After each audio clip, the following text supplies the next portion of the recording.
Hi, HISTA students. Feel like something's hanging over your head? Something's looming on the horizon? Oh, that's your symposium project. So today, I'm here to walk you through how to make your PowerPoint presentation and how to give a PowerPoint presentation that is good and professional. To do so, you're going to need a few things. So to do your PowerPoint presentation, you need to have your document 1 and open it. Your document 1 is your skeleton for your PowerPoint presentation for the symposium. You'll use some of the slides that are already in there, delete some of the slides, and add others. The next thing that you need, and this is really what's going to guide your presentation, is this.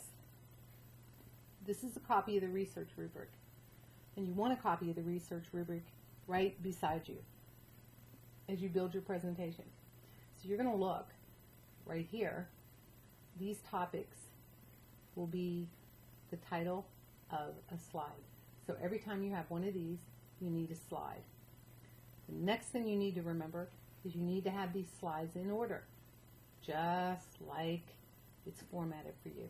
Because the judges use this page, they look at this, they go across here, and this is where you want to score in a 3. So if you take these bullet points, and begin your sentences with, this is my slide of my observations. Let me explain my observations to you.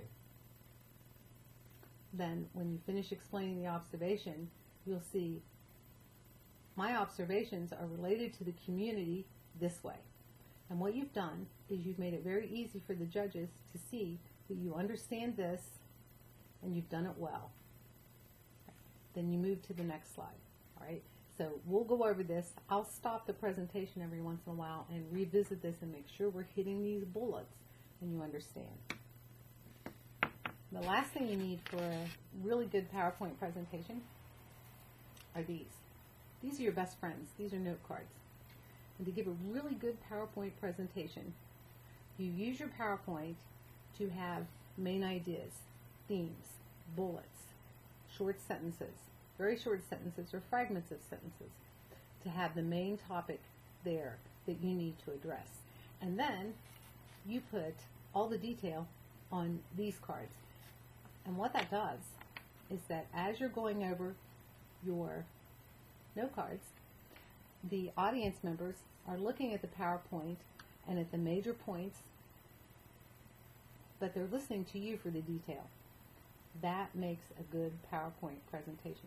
Don't ever put lots of verbiage and words and paragraphs. You want bullet points. And don't ever read from your slides. All right, let's get started. So my presentation is The Ants Go Marching In, or The Ants Go Marching, and my name is Kathy Morton McSwain. Observation. All right, let me explain my observation to you. I just observed ants all my life, and I know they're really positive and they're vital to the ecosystem. You have to have ants. But I know that ants in a home, and I've had ants in my home, are a nuisance. They're a real nuisance.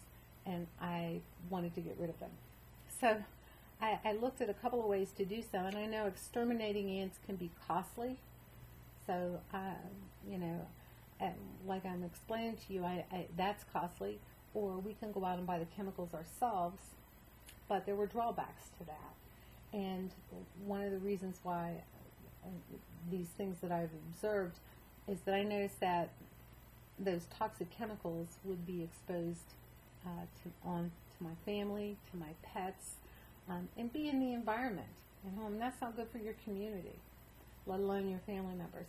So my thought was, wonder what's out there that's effective and safe environmentally that could exterminate ants.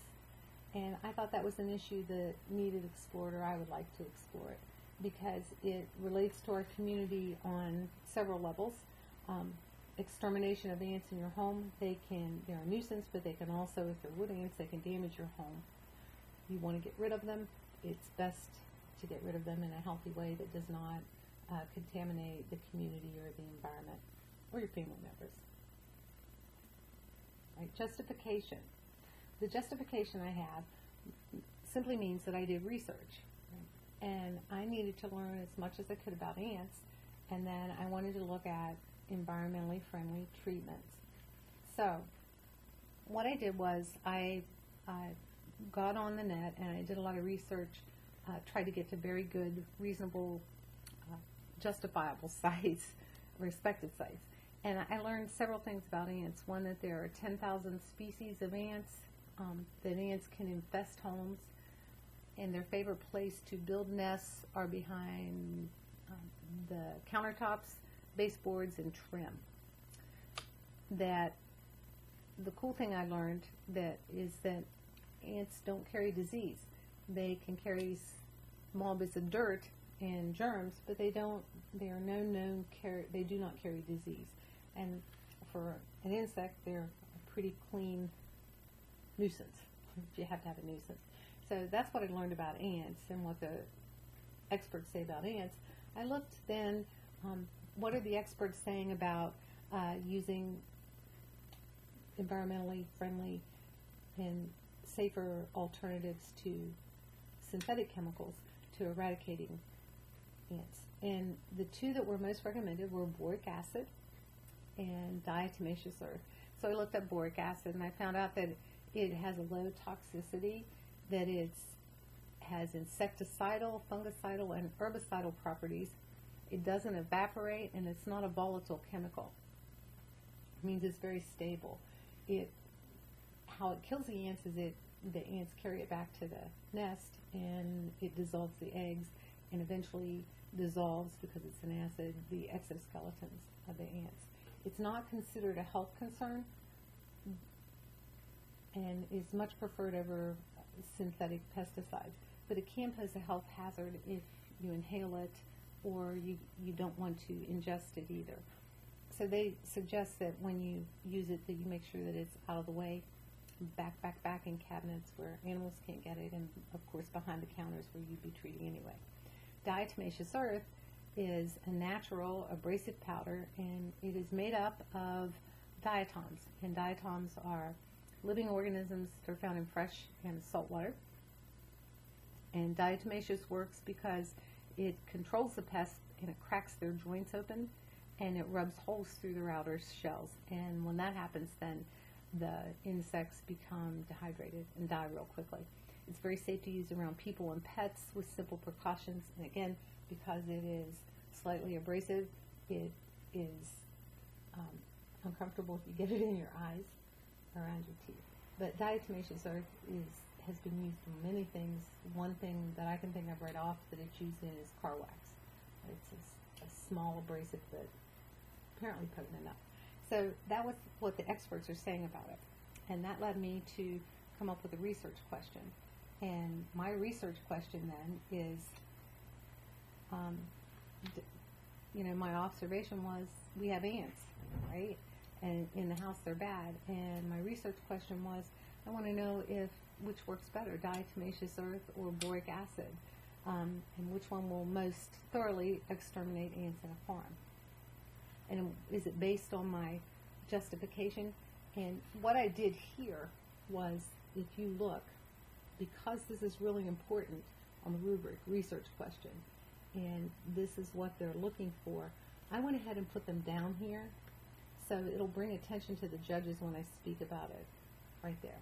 So how does this align with my does this align with my observation? Yes, it does, because I want something that is environmentally friendly to get rid of ants. That's what I observed. Based on justification, yes, it is. The research says that these two are the most effective and least toxic. And is it testable? Yes, it is. Next slide, I discuss my variables. All right? The variables. The independent variable are going to be the treated ant farms. I'm going to have 3 ant farms, and 2 of them I'm going to treat. One with boric acid, one with diatomaceous earth. My dependent variables, in other words, what's going to react when I put this treatment, are going to be the ants. And I'm going to be counting the number of exterminated ants. And the control that I'm going to use in my experiment is the ant farm that's getting no treatment, so that I'll see that if there's if either one of these make a difference, or if it's just general behavior that's going on in the control group, same as control groups. That gives me my comparison. What I also added on this slide are the constants, and constants are something you try to, that means you try to keep everything the same in an experiment so that it helps you identify whether your independent variable is having an effect on the dependent variable, and it's none of these things that are messing with it. You get better results. So I had 3 identical farms, same type of soil in each of the farms. They got the same food, same amount of food. They were kept in the same temperature, same location. They got the same amount of water twice a week also. They had the same number of ants and the same time of treatment. Right? So my variables then led me to my hypothesis. And I did 3 hypotheses. And I did that for a reason, because it's really pretty cool in that it helps me keep from being biased. Because I found when I have 3, it helps me to be fair in that I'm gathering data, and I'm not necessarily looking to see if my hypothesis, my one and only hypothesis, is what the data is supporting. Now I'm just gathering data and seeing which one, if any of these, are proven or are supportive. So the first hypothesis is a null hypothesis, and a null hypothesis is there'll be no difference in the rate of ant extermination when comparing the 2 substances. In fact, every experiment you do has a null hypothesis. My alternative hypothesis 1 is the ant farm treated with boric acid will have a significantly higher number of exterminated ants. Oh, darn. And then my hypothesis number 2 is the ant farm treated with diatomaceous earth will have a significantly higher number of exterminated ants. And if you notice on your rubric, it tells you, is it based on my research question? Well, yeah, my research question was which one, I wanted to know which one of these 2 treatments would be better, or if they were better than the control. And I put the relationship of the independent variable on the dependent variable, and it's very important because the independent variable means those are the treatments. And what is the relationship of that on the dependent variable? Well, if these treatments, I want to see if they have any kind of relationship of it all. In other words, if they have any kind of reaction, cause any kind of reaction or affect the ants in any way, their survival rate. So by treating 2 of the farms, I'm going to test and see if it has an effect of survival rate of ants when compared to the control group. Okay. I put this in here because it's really important, and it doesn't call for it to be in there, but I have it here because I think it gives a little better explanation of what went on. So I ordered red harvester ants, and they're very similar to the house ants that you can find in your home that invade your home.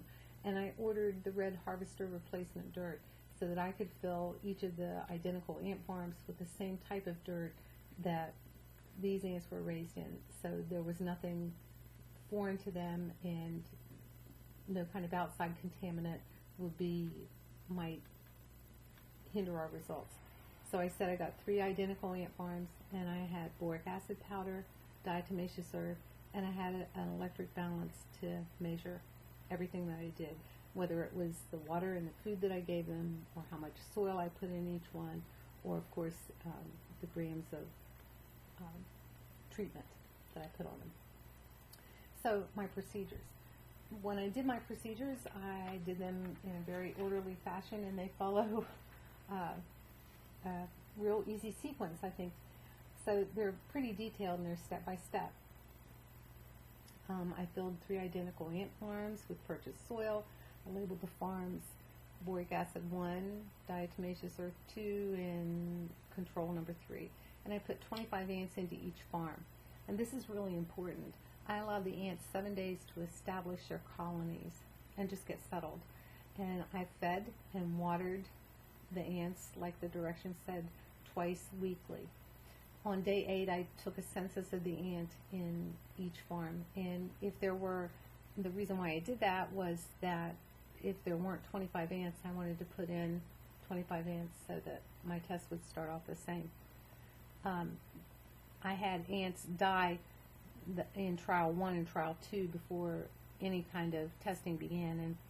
And in trial 1, I had 2 ants die in the control group, and in trial 2, I had 1 ant die in the boric acid group.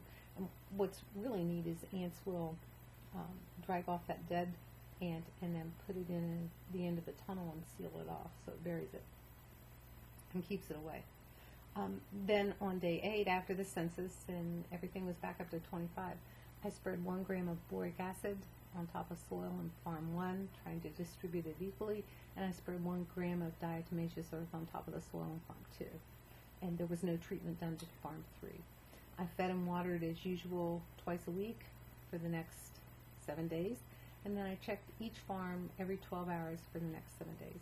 I recorded the results, and I recorded all data in Excel charts, and I was making sure to label appropriately, because that's a real easy way to get goofed up. Then when the 7th day was over, I cleaned the farms, repeated steps 1 through 10 2 more times, and I did that so that I had 3 total trials. Now, I addressed safety because every science experiment has things you can do to be as safe as possible. The first issue was there was no IRB required, and that's because I was working with insects, and insects are invertebrates.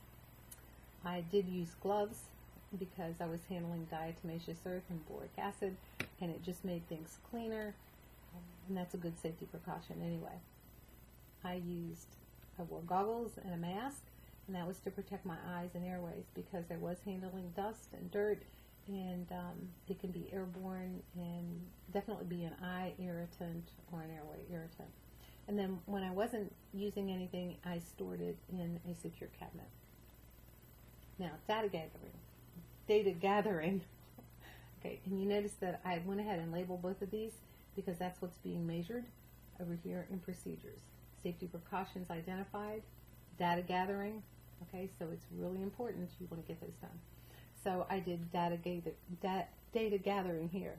All right, I kept Excel sheets of observations. I recorded treatments and amounts, and I checked farms every 12 hours for 7 days, and then I recorded the observation. I'm making it really easy for the judges to follow this. That's what you want to do. These are my results, and I did a couple of slides with graphs, and you'll see them here shortly. And I did it because I like to look at things different ways. So what I did was I broke these out into the 3 trials. They went trial 1, trial 2, trial 3, and this is all the results for the boric acid.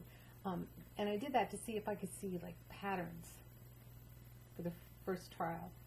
And if these lines look like these lines, and if you look at the diatomaceous earth, you can really see a pattern. It's a very strong pattern there. More so than the other 2. This is pretty good pattern. This is pretty similar pattern too. But this one really tells the tale when you just look at it like that. The graphs are labeled. This is the number of ants along through here. Everybody started out with 25 ants. And then over the 7 days, how they declined with the treatment. And then I did it this way. I took all the data and I ordered it from highest to lowest and then graphed it, and it shows very quickly and strongly which substance worked the best, and was there a difference between the control group and either substance that I tested, and that's very graphically shown there. So I thought that was a cool chart also. And you'll notice here that these are the number of ants, and these are the number of days over the 21 trial. So. Then this is my raw data, and my raw data it's just an example. I should only have 2 trials here because that's all that fit on the slide. But I just kept it like this in an Excel sheet. Trial 1, trial 2. And then what kind of data analysis did I use? So if you look here on the rubric, I want to answer specifically these questions. All right? What statistical test was chosen? Right? So I put what analysis, what statistical test did I use? And I used a t-test, a statistical t-test, because I was comparing two groups. I was comparing the boric acid and the diatomaceous earth. All right, and why did I choose this? Because I was comparing two different substances on two samples of equal variance, which means I had the same number of data points. And my results, were they significant? Well, yeah, they were, because if you look here, this is 1/1000th of a chance that anything other than the diatomaceous earth caused the ants to die. In other words, it's saying that it's almost absolutely positively certain that the diatomaceous earth was the cause of killing the most ants, exterminating the most ants. Good results, very good results. So, what was my conclusion? Right, my conclusion was this. The null hypothesis was not supported. The alternative hypothesis 1 was not supported, which was saying that boric acid was the most effective. But alternative hypothesis 2 was supported by the data and statistical analysis, which means diatomaceous earth was statistically more effective at killing ants than when compared to boric acid. What were the limitations? Well, this was in a test condition and very controlled, and in natural settings it may not be that effective just because you, in a natural setting, you can't control the concentrations as well. A time constraint might have been a limitation, because had I gone 2 weeks, I might have seen at the end of the or towards the end of the second week that boric acid was very effective, but in 7 days it was not as effective as the diatomaceous earth.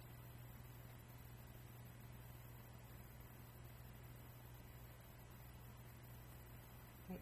Here are the references that I use. These are all the references that I cited earlier when I was talking about my justification, and they're listed in APA format. And in the future, what would I do differently? Well, one thing I would do is I might run the test longer than 7 days if I were to do it again. Another cool question might be, I wonder if this stuff works as well on cockroaches or other insects. Do you have any questions? So what I've done with this PowerPoint is I've made a slide for every one of these topics, and I've addressed every one of these points, right? So if you notice where it says back here, references, and you need 4 or more, I have more than 4 references, and I cited more than 4 items there. I had 3 things about 3 facts and 3 different articles about 1, 2, 3 about insects, and I had 2 more articles, one about boric acid and one about diatomaceous earth in justification. So it's important that you're consistent all the way through. It's not hard work.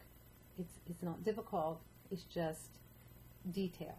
The devil is in the detail. Remember, what gets measured gets done, and that's what we're looking for. So anybody can do a good job on their presentation. It's just taking the time to follow the rubric, do the note cards with the details on it, and you'll do fine. So thanks for listening.